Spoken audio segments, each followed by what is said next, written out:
Hi everybody, so now I'm ready to install the ring to the carrier. I tried to put it on dry, but as you can see I have this like little gap all the way around, and I was always told you shouldn't use the bolts to pull the ring gear and the carrier together. You can risk stripping out the threads in the ring gear. So I've seen a couple of videos of people heating up the ring gear in a little oven. Here's my little toaster oven, got it for 10 bucks at Goodwill. So yeah, I'm gonna go ahead and do that and heat it up for maybe like 25 minutes or so, pull it off, and then hopefully this seats in place and we can move on with this project. So all right guys, it's been about 20 minutes now.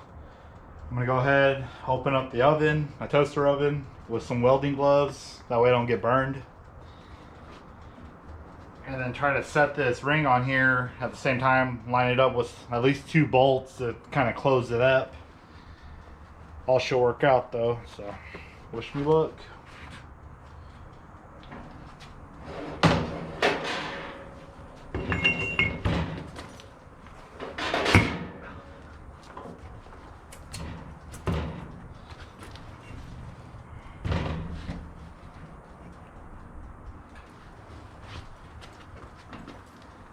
Trying not to burn myself.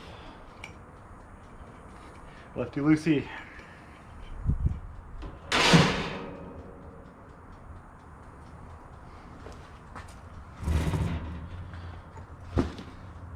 Lefty loosey.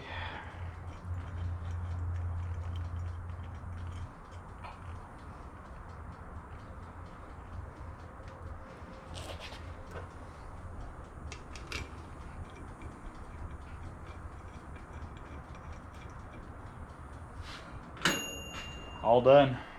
So that worked like a charm. Kind of sat in. Let me see if I can flip it, tighten it up, some bolts, and then I'll come back and put some Loctite and then torque these to spec. Oh god.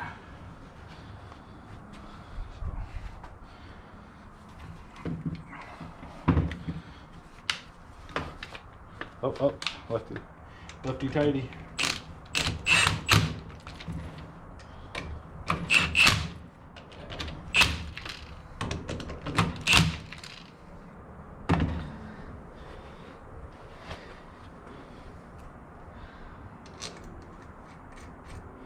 Gonna put all the bolts in, that way we don't got no weird ones. It all kind of settles in place. Now I'll come back and torque all these down to spec, put some blue or maybe a red Loctite, probably red Loctite. Don't want these guys backing out.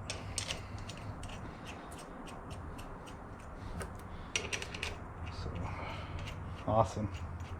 Let me just tighten it up with these. Ooh. Oh god. Try not to mess up these bearings either. Get one of my work gloves on.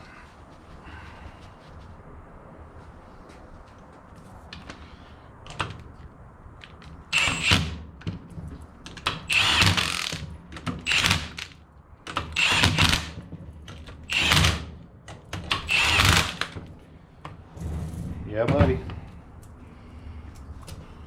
Cool. So if you're wondering if that works, $10 toaster oven from, or actually $9.49 from Goodwill. Toaster oven set at 350 for 20 minutes, and this gear just slid right on, whereas before it was really tight and I didn't want to bind it up and strip out the threads. So glad it all worked out. Ooh, that's hot. Yeah, so in a little bit I'm just gonna torque them to spec. I believe it's 60 foot-pounds. I gotta check the Yukon manual on my phone, and we'll be back here. All right, so now that the gear kind of cooled down a bit, I'm gonna use some Loctite on the bolts. I'm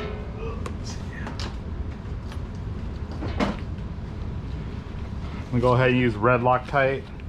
Permatex.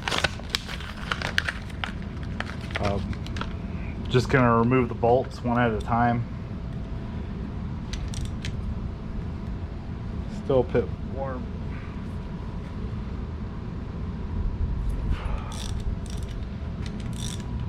Here. Probably better off using this.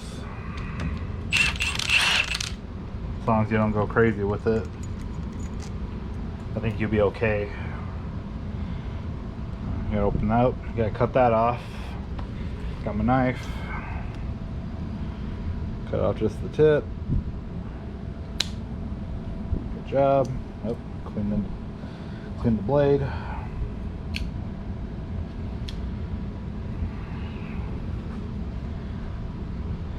All I'm gonna do is just do a little glob on there. That's all you need. You don't need a whole lot. People go crazy with this stuff. Oh, I forgot. Lefty tighty.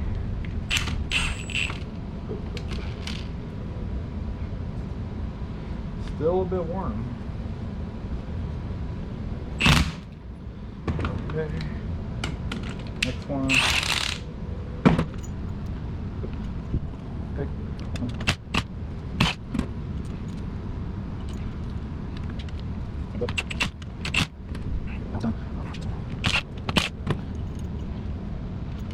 On first a little bit, couple reds. So just setting off and pounding with them a lot here. You just have to red it out. First reds, whatever it takes. Yeah, that's one, so not working down too crazy. Next two. Oops, water. These are washers. These videos, people don't have washers, so the second Richmond, so whether you different, I don't know. But no counts. Alright.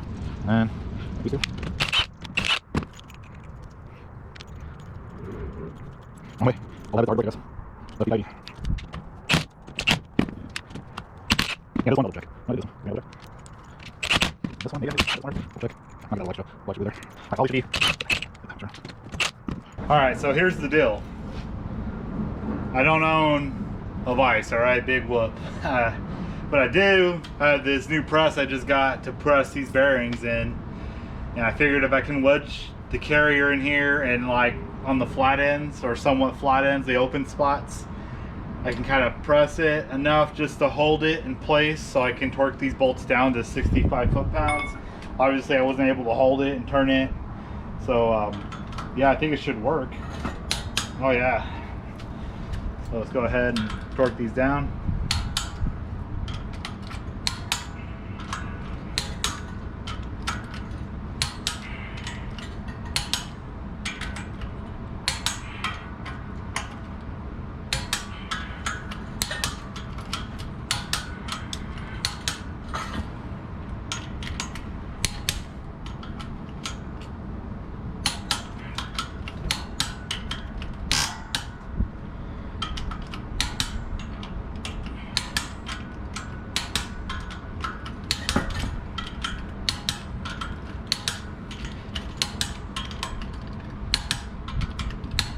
Alright, I think we're good.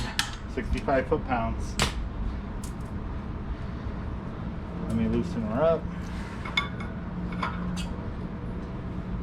Okay, more than one use, I guess, huh? Alright, that's it. Alright, so on to the next step. I do have my left and right spacer for my carrier. And I do have the left and right of the carrier to the races or the bearings that they ride in. And I also have the new shim stacks. I did a measurement of the old stuff here, and I believe I got 2.315 and then 2.445. So I came close with those shims. All I'm gonna do is just slap it in, try it out, and hopefully I get pretty close to backlash. If not, then have to remeasure. But I did a little template here. I don't know if you can see on the camera, but I did pre-measure all these little shims and label them out, so that way I can measure these and quickly find the sizes I need to kind of build these shims. And the new shims, they're not like one solid piece, they're like kind of step down, so you can add shims to it. So yeah, we'll go on from there. So See what happens.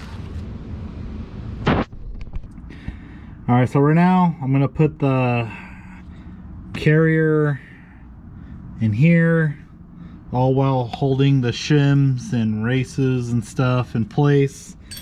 I did see someone's tip that if you just use one of the rear end cap bolts, or caps, I mean one of the bolts for the cover, and you can kind of hold the carrier in place while you're getting yourself situated.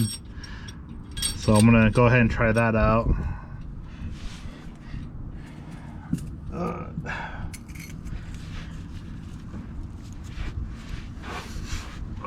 This thing is not light.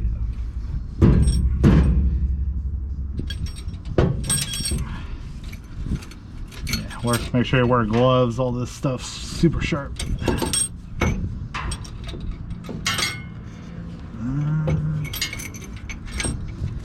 Oh, lost the bolt.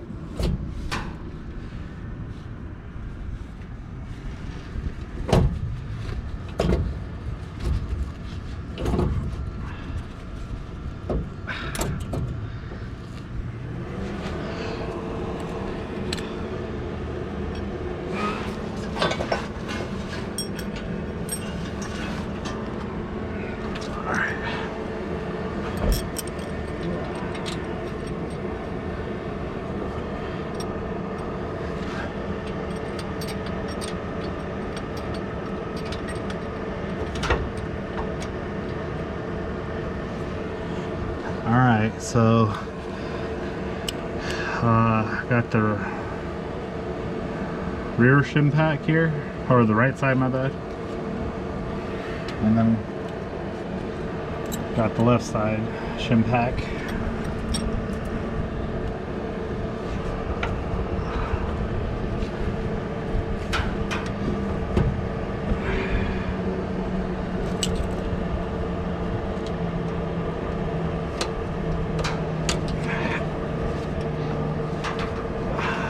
Pretty tight fit.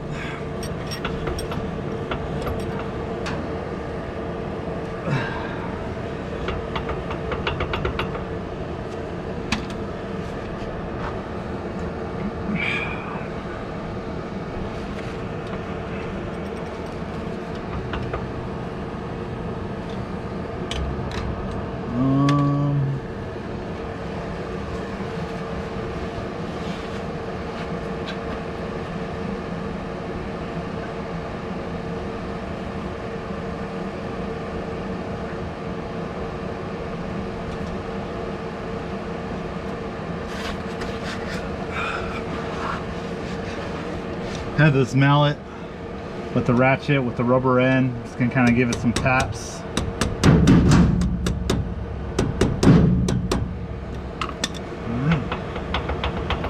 Oh yeah, there's some backlash.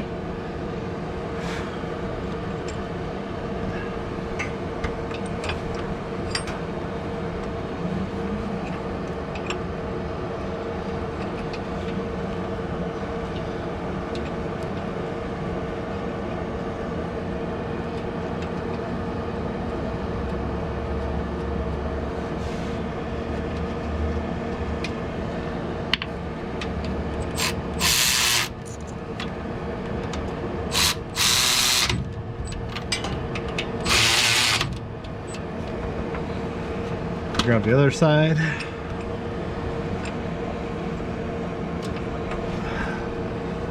Yeah, we just had a monsoon here in Arizona. So everything's kind of dusty. Just clean off your stuff.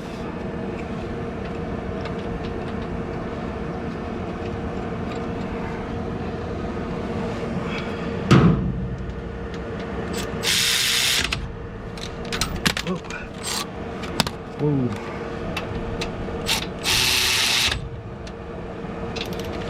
Just snug them for now. That way I can check backlash.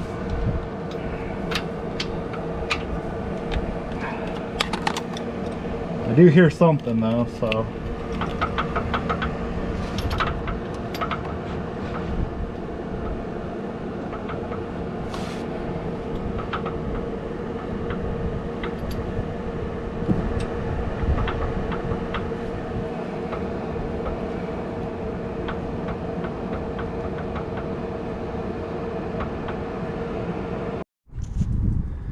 Alright, so I set my caps on, carrier in place, and with my tool I had to figure out how to mount this up and line it up. So I zeroed it out.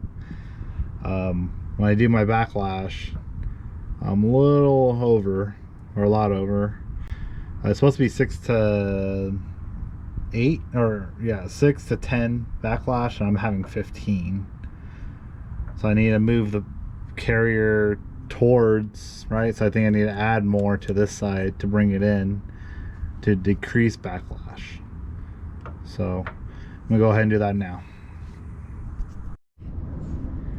Alright, here's an update. I added some more shim on this side. I think I took a 150 out and put in a 320 or something. I took out the 300 and I put like a 325 shim on one side. So I took out two 150 shims that would equal 300. Put like a 325, I believe. And it brought me close, within at 10. So I'm fine with that. It's still within spec, 6 to 8, 10, or 6 to 8, 10 thousandths. So I'm not gonna sweat it. Just gonna paint the gears, roll it around, and see what our pattern looks like. Hopefully the shim is good. If not, then take it all apart and do it again. So we'll see. All right.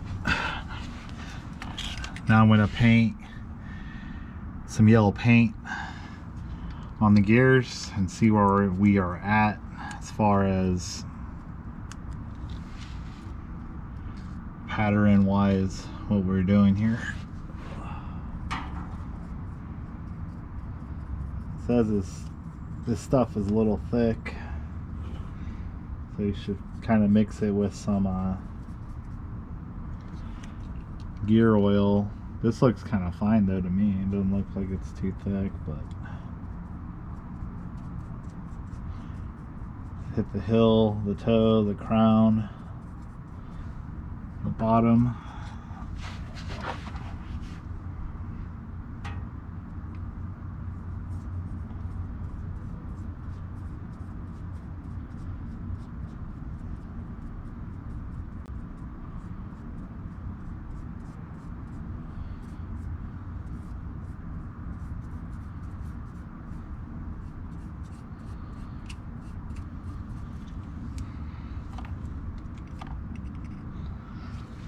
And all you gotta do is just roll it a couple of times back and forth.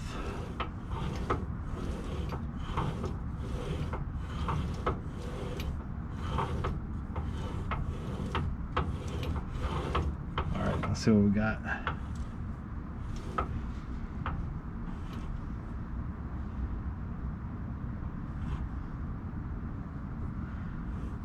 So it looks like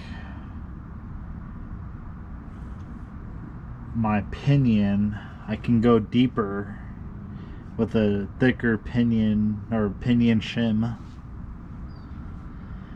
And then as far as my inside is, that's like direct center in my coast, I think they call it, and then the drive side.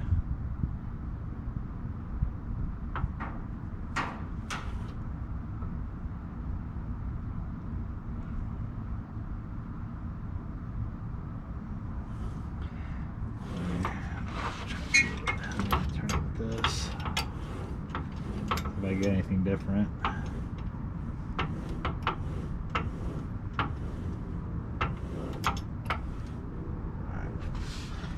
So it looks like I'm in the center here.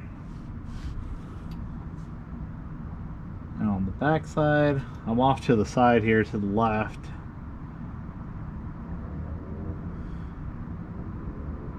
Which means I have a lot of hill and not enough toe. So I think with some more shimming, I can probably achieve that. But besides that, the inside, it looks like it's dead center, like the football shape they claim to say it's good. So I'm gonna mess around with it some more and I'll get back to you guys. Went back here. I didn't record myself, but I actually removed everything probably several times, measuring shims, taking some off, backlash, and finally I realized that the pinion depth wasn't correct. I had to change it, so I added another, I think, 10 thousandths to the pinion shim, and actually brought me closer, which gave me a really good pattern, and it actually brought me closer into spec. I don't know if you can see that. So I'm within, let's see if we can,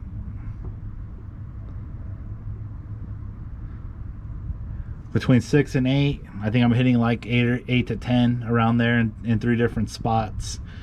So I think it's safe to say we can finally put the final assembly together and put all the parts and then recheck it one last time. And yeah, go ahead and clean all this up, the paint, and then we'll go from there. Just to show you the pattern down the middle, hamburger. Other side originally had it way too far out, way out here in the corner, and then adding that pinion shim brought everything centered. I could probably go a little deeper, but I think I'm fine where I'm at, so I'm just gonna run with it. If not, it'll blow up and that'll be my fault. So all right, well, I'll probably make a time lapse of me just tearing everything up, cleaning it up, and slapping it back together. So here you go.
All right, next up, we got to put the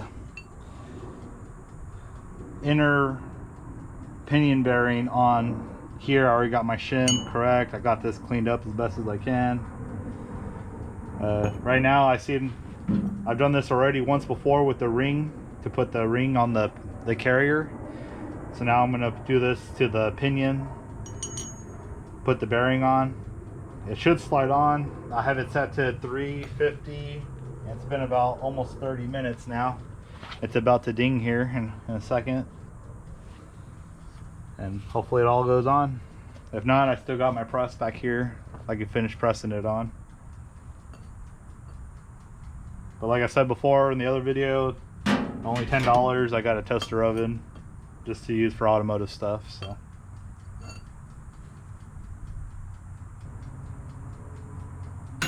yep, ready to go. There we go. Oh.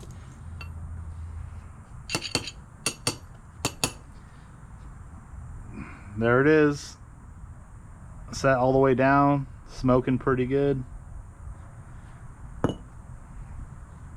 Now we'll go ahead and start doing all the final assembly. I'll probably just do a time-lapse video just to hurry it up. I don't think you guys want to see me put this all back together. We'll put it all back together, do final measurements, get some fluid back on it, put the axles in, and go on from there. I'm gonna go ahead and put this back together. I think this should be lube still. Yep. Yeah, we're still greased up in there.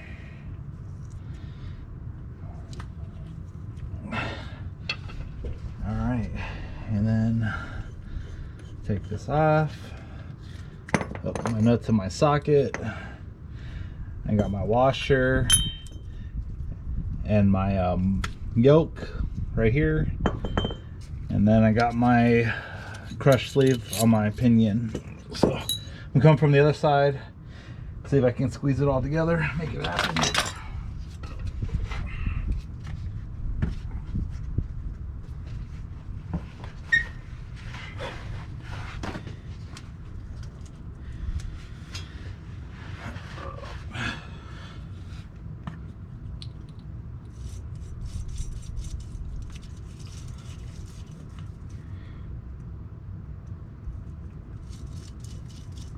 Try to pre-grease some of this.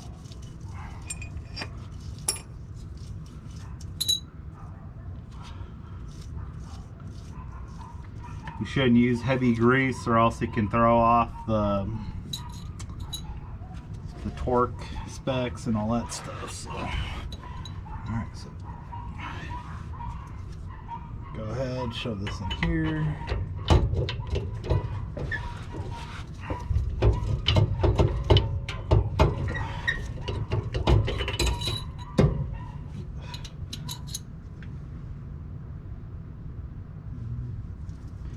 Trying to see where I'm putting this at. Oh, here.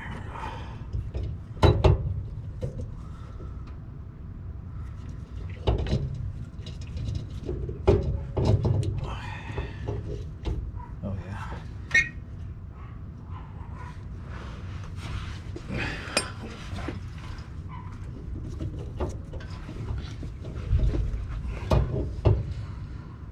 Okay. As far as I can go with that. Shove this on.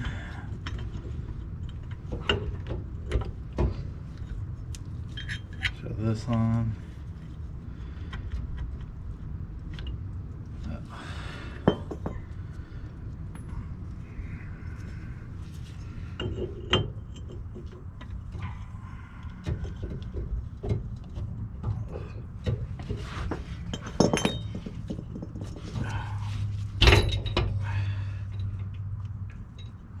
Crush sleeve. And my crush sleeve keeps sliding down, causing this to bind up.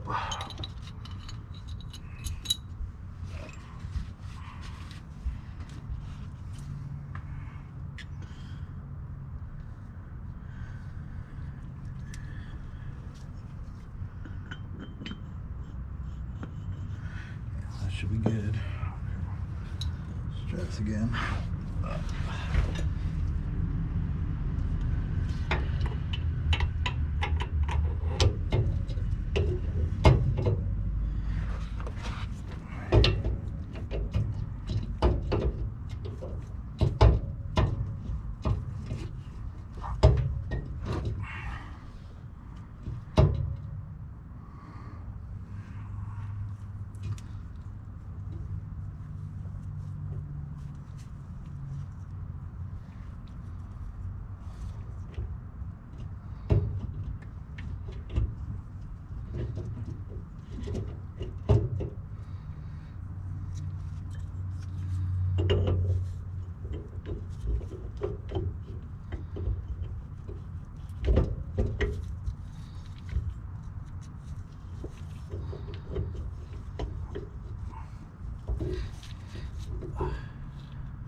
Oh no, already ruined the pinion seal. I gotta pop this guy out. Great. Put the seal on. Let's see. Put some grease in there to hold the spring in place so it doesn't pop out on me. I'm just gonna lightly tap this all the way around.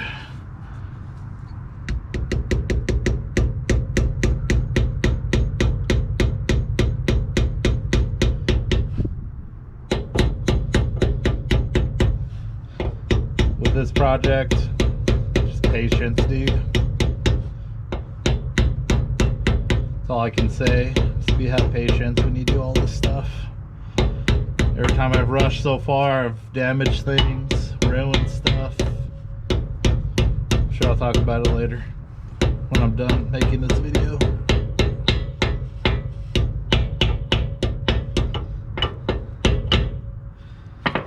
Yeah, so it's all the way on, all the way around. I was trying to put it on the old one, but the spring kept popping out, and then yeah, I don't even know where the spring went. But yeah, that's done for. So I'm gonna put the yoke on, and then we can do the final torque down here.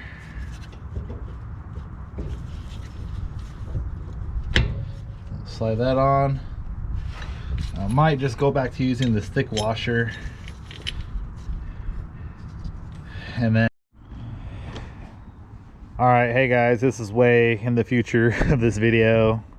Most of the car's done. Duct tape drags is around the corner, but in order to complete this video, I feel like I missed some steps here. So in the whole process of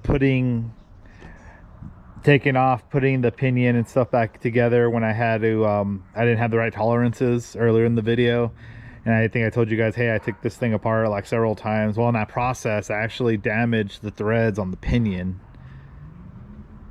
Because of that, I thought I was kind of screwed, because I didn't want to buy another pinion, ring and pinion, and I didn't, you know, you kind of match them. You buy them as a set. You don't buy like one and another. So because of that, I didn't know what to do. I wish I knew this guy's video, but I found a video where this guy kind of did the same thing, where he used like a hammer and he pounded the pinion out and then damaged the threads and smashed them, and he couldn't thread it back on. Same like me, I couldn't thread it back on. So what I had done was, in this guy's video, and I wish I can find it, I tried looking for it and I can't find it to give him credit. And if I do, I'll put it in the description. But he gets a bench table grinder, and he grinds the first two threads off at an angle, and it works. Well, I did that and it actually worked, so it kind of saved the parts and everything, saved me the hassle of having to buy something like on Amazon, a cheap part or something, just to get this to run. But I'm glad I did that, so credit to that guy who made that video. If I do find your video, I will tag you, link you in the description. But yeah, so just to finish off this video, yeah, I did damage that. Just use a mallet or a dead blow hammer. Try not to use a stainless steel hammer to knock the pinion out when you have to take out and remeasure stuff. But yeah, so in the next video, you'll see me actually grinding the pinion and showing you what I did to get it to work. But this is the last part of the video. It's kind of like showing me putting the pinion, the final assembly. But coming here soon, the final assembly. Promise you. Sorry there's so many parts. I try to cut up the videos so they're shorter, but yeah, we're almost there, guys. So cool. Thanks for watching.